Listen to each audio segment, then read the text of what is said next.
Hi guys and welcome back to On The Fence. So Tuesday night, 8 o'clock kickoff, Liverpool vs PSG in the Champions League first round of the Group C fixtures. This is going to be fantastic, let's be honest. Coming off the back of a strong performance against Spurs at Wembley, a 2-1 win, which meant 3 points to Liverpool again, the 5th win of the season out of 5 possible wins. 6th game of the season, the start. Tottenham was the start of quite a big run for Liverpool, a run that is probably going to be our toughest of the season so far. We'll see when we get to the back end of the season how that's going to look. But for right here and right now, this is the toughest run that we're currently in. Spurs have just passed. Now it's PSG before we've got Southampton, Chelsea twice, City and Napoli all to come. But you can only beat what's in front of you right now, and right now it's PSG.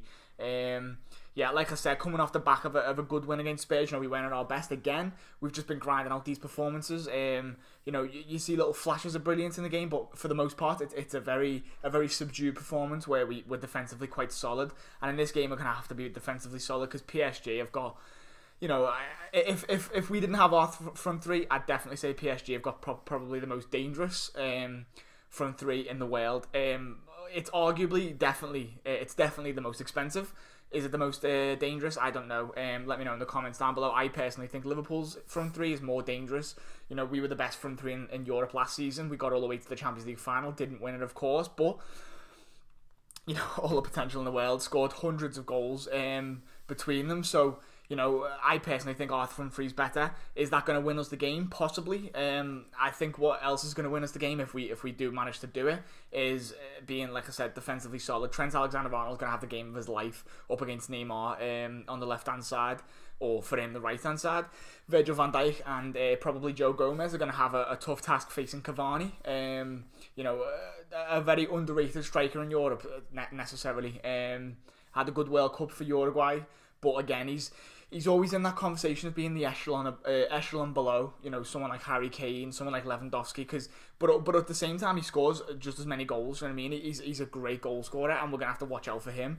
And on the other side, Andy Robertson's gonna have his hands full with Kylian Mbappe. But on the other side, their back four or back three or whatever it is they play under Ancelotti is going to be tested to the max at Anfield. Their game's away, isn't it? So we're going to have all the advantage of hitting them right in the fucking face. You know what I mean? Going hard, straight for the throat, which is what we've got to do. It's our first group game. We've got to get a win under our belts to start it off with. Plus the fact that it's a home game, so we need to start strong in the Champions League. We didn't do it last year. After we got past Hoffenheim in the playoff rounds, we come against Seville in the group stage and we drew 2-2. But that was because of a bit of bad defending. Gave them a couple of goals, and I don't see this Liverpool side doing that. I don't see us gifting goals anymore. If teams are going to get goals, they're going to have to work hard for it, or you know what I mean, or like Lamella's goal, we just weren't asked, were we? But we're going to have to work so hard. Alisson's going to have to, be on top form again. No mistakes, like against Leicester. The back four, Gomez is going to have to make no mistakes, like against Tottenham. We're just going to have to be defensively solid. But that midfield is going to have a lot of running to do. All these things I'm saying right now, they're not news to me. They're not news to you. Liverpool do this well. We've started the season well defensively. The midfield have done plenty of running. They've done that all year long last year as well. And the front three just need to score goals, which is exactly what they do as well. Like I was going to say before, a couple of weeks ago, I was quite worried about having PSG and Napoli in our group, but now I'm not so sure. I'm not so scared of PSG. I shouldn't be scared of PSG because, we got to the Champions League final last year, yet we never won it, and yet we're still fairly new again into the Champions League because we haven't been in it for years, but it doesn't matter. We're there for a reason, and we've got fantastic players at our disposal, and, players who can match PSG man for man. I absolutely believe that. And when you get stuck into players like Neymar and Mbappe, you can really stop their forward momentum. Whereas only a few games this last season, I've seen our front three halted, and they're in isolated moments because players like Mane, players like Salah, players like Firmino, and now players like Naby Keita, Gini Wijnaldum showing it as well. They're showing that they can't necessarily be handled in these kind of games. And one thing that we were used to seeing last season is when a team defends well against one of our players, one of our front three, the other player becomes available, or the next player becomes available, or a player from midfield then becomes available, like a James Milner, or like I said, before, Naby Keita, or now a Gini Wijnaldum. So there's going to be a lot of danger men for them and a lot of danger men for us. So this game's just going to be absolutely fantastic. I'm hoping there's not too many goals for PSG, because I'd like us to keep this relatively good defensive record that we've got going. But at the same time, I don't think you're necessarily going to keep a clean sheet against PSG unless you are absolutely impeccable. They're on a good run of form in their league. They've just won 4-0 against some shit side. So they're going to bring exactly what they bring, and that attack and flair to the game. So, we're just going to have to bring a bit of our own and definitely match them. But I definitely think we can win this game.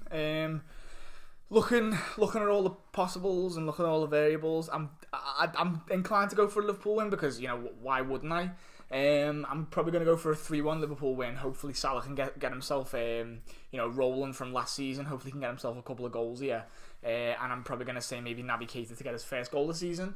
As far as team changes are concerned, I don't really know what Klopp's going to do in this game. I thought there was going to be a lot more rotation early on, because of the kind of games we had. But then the harmony of the squad might have been a bit disrupted with new players coming in. The only new player that's played as such is Alisson and Naby Keita, so two of them. That's it. Players like Fabinho, he hasn't really played. Shaqiri hasn't played much at all as well. So, are we going to see a complete rotation and have them players come in? Pardon me. I'm not too sure. I think someone in Redman the other day mentioned quite an interesting point, that Fabinho, he's used to playing against PSG in the French league for Monaco for a couple of years. So, maybe this might be the perfect game to bring him in. But I'm not so sure, because he's not exactly going to be up to speed, is he? So it's all about the midfield, isn't it? The front three is going to stay the same. Keeper's going to stay the same. Fullbacks are probably going to stay the same, unless you bring Klein in. Unless you bring a Matip in for centre half and putting Gomez out wide to deal with Neymar. But I think at this point you can start to trust Trent to put in good performances. He did well against Ronaldo back end of last season. He did well. He's done well in his career overall. So let's give him the chance to play against someone like Neymar. I think he will anyway. So I think a back five will be as unchanged as any. And I think the front three will be the same, but it's all about that midfield. I think maybe there was a point of bringing Naby Keita off early against Tottenham, because I think he's going to start this game. It's just all who starts with him. Maybe Henderson will probably start with him, and maybe Gini, maybe Milner, maybe Fabinho, who knows. All I'm going to say is that this game, like I said, is going to be absolutely fantastic. Home advantage. Let's get the first 3 points of the Champions League season, and let's kick it off with a bang. And let's this season maybe take it one step further. We were halted in our tracks in Kiev against Madrid, because they were the better side, and Karius dropped 2 bollocks. Fair play. He's not here anymore. We've got Alisson, who is just as capable of causing heart attacks, but at the same time he's a much better keeper, and that's the reason why we spent the money we did. So let's hope Liverpool can go one step further this year, in both the league and in both the Champions League, and maybe we could do the double. I mean, I'm not too sure. Maybe that's a bit too ambitious for me, but why support a club like Liverpool if you're not going to be ambitious? Let's go for it all, and let's hope that on Tuesday night we're sitting here talking about a Liverpool win. The first 3 points of the Champions League season, and then going into the next game with a lot of confidence. Let's hope for it anyway. I've been on the fence. Thank you for watching. Let me know what you think in the comments down below, what you think the score is going to be, how well can we do in the Champions League this year, and drop a like if you like this video. Thank you very much for watching. I've been on the fence. Take care.